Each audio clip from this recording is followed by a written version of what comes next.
Bismillahirrahmanirrahim. Assalamualaikum warahmatullahi wabarakatuh. Nah, pada kesempatan kali ini saya akan memaparkan proposal penelitian saya mengenai pengaruh penerapan pembelajaran bermakna terhadap hasil belajar IPS siswa kelas 4 SD Impres 581 Lampoko, Kecamatan Barebo, Kabupaten Bone. Nah, pertama-tama izinkan saya perkenalan terlebih dahulu. Saya atas nama Armiati dengan NIM 18472240014, mahasiswa PGSD UNM. Nah, adapun yang akan saya bahas yang pertama itu yakni bab 1 pendahuluan dan bab 2 kajian pustaka, bab 3 metode penelitian, bab 4 hasil penelitian dan pembahasan, dan bab 5 kesimpulan dan saran. Nah, yang pertama bab 1 itu yakni mengenai latar belakang masalah. Nah, adapun alasan saya mengangkat judul ini yakni perlu diketahui rendahnya hasil belajar siswa dikarenakan guru hanya menggunakan kelas sebagai tempat untuk melakukan proses pembelajaran sehingga pengamatan siswa dalam belajar terbatas, materi yang disajikan tidak konkret sehingga pemahaman siswa hanya sampai pada materi yang disajikan oleh guru. Kemudian aktivitas siswa yang cenderung pasif dan dalam mencari, mengumpulkan, mengelola informasi yang menyebabkan kurangnya rasa ingin tahu, motivasi belajar serta pengetahuan yang didapatkan masih berupa materi abstrak. Hal ini menyebabkan pembelajaran tidak bermakna dan hanya sebatas konsep dalam diri tanpa adanya penerapan hasil belajar. Nah, pembelajaran bermakna ini merupakan suatu proses dikaitkannya informasi baru pada konsep-konsep yang relevan terdapat unsur-unsur kognitif seseorang. Nah, proses belajar tidak sekedar menghafal konsep-konsep atau fakta-fakta belaka, tetapi merupakan kegiatan menghubungkan konsep-konsep untuk menghasilkan pemahaman yang utuh, sehingga konsep yang dipelajari akan dipahami secara baik dan tidak mudah dilupakan. Mengacu pada pemikiran tersebut, maka peneliti tertarik mengetahui apa pengaruh dari penerapan model pembelajaran bermakna terhadap hasil belajar IPS siswa kelas 4 SD Impres 581 Lampoko, Kecamatan Barebo, Kabupaten Bone. Nah, di sini ada pun rumusan masalah yang akan saya angkat yakni bagaimana gambaran hasil belajar IPS siswa kelas 4 SD Impres 581 Lampoko, Kecamatan Barebo, Kabupaten Bone. Kemudian yang kedua, apakah ada pengaruh signifikan penerapan pembelajaran bermakna terhadap hasil belajar IPS siswa kelas 4 SD Impres 581 Lampoko, Kecamatan Barebo, Kabupaten Bone. Nah, adapun pemecahan masalahnya dapat dilihat dari tampilan di sini, yakni melakukan observasi langsung. Kemudian yang kedua, mencari hubungan kerjasama dengan guru kelas 4. Yang ketiga, bekerja sama dengan guru kelas 4 menyusun dalam dan melaksanakan perangkat pembelajaran. Kemudian yang keempat, yakni evaluasi dilaksanakan selama proses pembelajaran berlangsung melalui observasi terhadap guru dan siswa. Kemudian terakhir, tindakan dalam bentuk penelitian ini berlangsung dalam 2 siklus, yakni tindakan siklus dikatakan berhasil apabila keseluruhan siswa mencapai tingkat penguasaan 80% dengan nilai paling rendah 75. Nah, adapun tujuan penelitian saya dapat disimak pada layar, yakni yang pertama, mengetahui gambaran hasil belajar IPS siswa kelas 4 SD Impres 581 Lampoko, Kecamatan Barebo, Kabupaten Bone. Kemudian yang kedua, mengetahui pengaruh signifikan penerapan pembelajaran bermakna terhadap hasil belajar IPS siswa kelas 4 SD Impres 581 Lampoko, Kecamatan Barebo, Kabupaten Bone.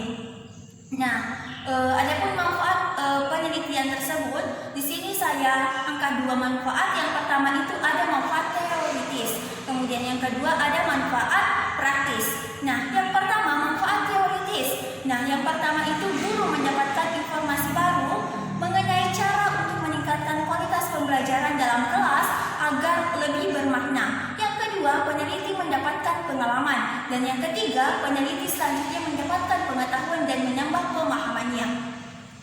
Nah, selanjutnya manfaat praktis. Ada 3. Yang pertama dunia. Kemudian yang kedua, guru diharapkan mampu menciptakan kreativitas baru. Kemudian yang ketiga, peneliti diharapkan mampu memberikan pengalaman dan membentuk kemampuan. Nah, selanjutnya pada bab 2 ada pun yang akan saya bahas yakni mengenai kajian pustaka. Yang kedua, kerangka pikir, dan yang ketiga, hipotesis. Nah, kajian pustaka yang akan saya bahas di sini mengenai hakikat belajar dapat dilihat pada slide-nya. Yang kedua, hakikat belajar hakikat IPS. Kemudian yang ketiga, pembelajaran bermakna, dan yang selanjutnya adalah penerapan model pembelajaran bermakna ataupun penerapan dari penelitian saya ini. Nah, yang pertama itu adalah belajar. Apa sih itu belajar? Nah, belajar di sini suatu proses ataupun aktivitas seseorang yang dilakukan secara sadar dan sengaja untuk memperoleh pengetahuan ataupun pemahaman sehingga terjadi perubahan tingkah laku secara langsung maupun tidak langsung sebagai hasil dari interaksi antara individu dengan lingkungannya. Nah, yang kedua adalah hasil belajar. Hasil belajar ini kemampuan yang dimiliki siswa sebagai akibat perubahan-perubahan yang terjadi baik dari menyangkut segi kognitif siswa, afektif maupun psikomotorik siswa sebagai hasil dari kegiatan belajar. Nah, hasil kegiatan belajar di sini merupakan kemampuan yang diperoleh setelah melalui kegiatan belajar. Nah, selanjutnya poin ketiga adalah pendidikan IPS.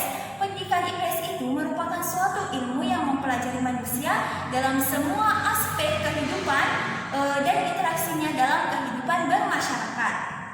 Nah, yang keempat yaitu pembelajaran bermakna. Nah, pembelajaran bermakna di sini yakni suatu proses belajar mendapatkan informasi baru yang dihubungkan dengan pengetahuan yang sudah ada pada siswa sehingga pemahaman lebih dapat diingat dan diaplikasikan dalam kehidupannya. Nah, selanjutnya mengenai kerangka pikir. Kerangka pikirnya di sini dapat dilihat mulai dari pembelajaran IPS di kelas 4 SD Impres 581 Lampoko dapat dilihat dari aspek dunia, aspek siswa. Kemudian di sini juga ada pembelajaran IPS di kelas rendah. Kelas 4 rendah. Nah, selanjutnya yakni hipotesis tindakan. Hipotesis tindakan di sini berdasarkan kajian pustaka dalam kerangka pikir, maka hipotesis dalam penelitian adalah jika model pembelajaran bermakna diterapkan dalam pembelajaran IPS, maka hasil belajar siswa SD Impres 581 Lampoko khususnya di kelas 4 sekolah dasar Kabupaten Bone dapat meningkat. Nah, selanjutnya adalah bab 3. Nah, di bab 3 ini yang akan saya bahas yang pertama itu adalah pendekatan dan jenis penelitian. Yang kedua, fokus penelitian. Yang ketiga adalah setting penelitian. Dan yang keempat adalah prosedur dan desain penelitian. Dan yang kelima, teknik dan prosedur pengumpulan data. Yang keenam, teknik analisis data dan indikator keberhasilan. Nah, yang pertama adalah pendekatan penelitian. Penelitian ini menggunakan penelitian kualitatif. Nah, di sini dapat dilihat di slide-nya yakni menurut Bogdan dan Bickley dalam Saiful Rahman tahun 2009 halaman 2 menjelaskan bahwa pendekatan kualitatif adalah salah satu prosedur penelitian yang menghasilkan data deskriptif berupa ucapan atau tulisan dan perilaku orang-orang yang diamati. Kemudian jenis penelitiannya di sini yakni penelitian tindakan kelas atau biasa disingkat dengan PTK. Penelitian tindakan kelas di sini perlu diketahui bahwa merupakan suatu pencermatan terhadap kegiatan belajar berupa suatu tindakan yang sengaja dimunculkan dan terjadi dalam sebuah kelas secara bersama. Nah, ada fokus penelitian di sini terbagi atas 4 dapat dilihat. Yang pertama itu hasil pembelajaran siswa yang kurang memuaskan dibuktikan dengan ketidakaktifan siswa dalam bertanya. Kemudian yang kedua, penyebab masalah ini adalah penerapan model pembelajaran yang digunakan guru dalam proses belajar mengajar yang selalu menggunakan metode ceramah. Kemudian yang ketiga, model pembelajaran bermakna dikembangkan dengan tujuan untuk memberikan pemahaman yang lebih bermakna untuk siswa sehingga pengetahuan siswa menjadi lebih kompleks. Kemudian yang keempat, hasil evaluasi siswa melalui penyelesaian IPS yang dikerjakan setiap akhir siklus. Nah, setting penelitian ini dilaksanakan pada semester genap tahun ajaran 2019-2020 dan bertempat di SD Negeri 581 Lampoko dengan Kecamatan Barebo pada khususnya di kelas 4 sekolah dasar. Kemudian subjek penelitiannya adalah guru dan siswa SD Negeri kelas 4 SD Negeri 581 Lampoko. Nah, prosedur desain penelitian di sini dapat dilihat di sini terbagi atas macam siklus. Menurut artikel tahun 2010 halaman 6 mengungkapkan bahwa secara garis besar terdapat 4 tahapan yang lazim dia lalui dalam PTK. Yang pertama itu adalah perencanaan, kemudian yang kedua pelaksanaan, kemudian yang ketiga pengamatan, dan yang keempat refleksi. Nah, di sini dapat dilihat terdapat 2 siklus. Ada siklus 1, kemudian yang kedua ada siklus 2.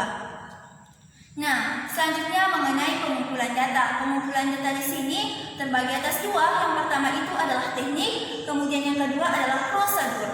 Nah, prosedurnya di sini langkah yang dilakukan adalah mengumpulkan bukti berupa dokumentasi nilai ulangan siswa kelas 4. Yang kedua, melakukan pengamatan pada saat pelaksanaan tindakan dengan berpedoman pada lembar observasi yang dirancang. Kemudian yang ketiga, mengetahui tingkat keberhasilan penerapan pembelajaran bermakna perlu dilakukan tes sebagai bukti. Kemudian yang keempat itu dokumentasi yang diperlukan berupa rekaman atau foto pelaksanaan tindakan agar dapat dipertanggungjawabkan kebenaran penelitian yang dilakukan. Kemudian tekniknya di sini ada dokumentasi, kemudian ada tes. Nah, kemudian ada juga observasi atau pengamatan. Nah, teknik analisis data di sini terbagi atas 3. Yang pertama itu ada orientasi, kemudian reduksi, dan yang ketiga seleksi. Untuk penjabaran mengenai tahap ini bisa dilihat pada slide-nya. Nah, selanjutnya yakni indikator keberhasilan. Nah, indikator keberhasilan di sini berdasarkan kriteria standar tersebut ada tingkat penguasaan ataupun kualifikasinya. Dapat dilihat pada tabel yang saya tampilkan di sini, yakni tingkat penguasaan 81 sampai 100% itu sangat baik. Kemudian yang kedua 61 sampai 80% itu baik. Kemudian yang 41 sampai 60% cukup. Kemudian 21 sampai 40% itu kurang, dan kurang dari 21% termasuk kategori kurang sekali. Nah, berdasarkan kriteria tersebut, maka peneliti menentukan tingkat kriteria keberhasilan tindakan pada penelitian sesuai dengan kriteria ketuntasan minimal atau KKM yang ditentukan oleh Dewan Guru SD Negeri 581 Lampoko, Kecamatan Barebo, Kabupaten Bone pada mata pelajaran IPS, dan dilihat dari hasil belajar siswa secara keseluruhan pada setiap siklus dan telah meningkat dan dapat menunjukkan tingkat pencapaian ketuntasan belajar minimal 80%, siswa memperoleh nilai 75. Nah, itulah mengenai proposal penelitian yang saya paparkan. Lebih dan kurangnya mohon dimaafkan. Wassalamualaikum warahmatullahi wabarakatuh.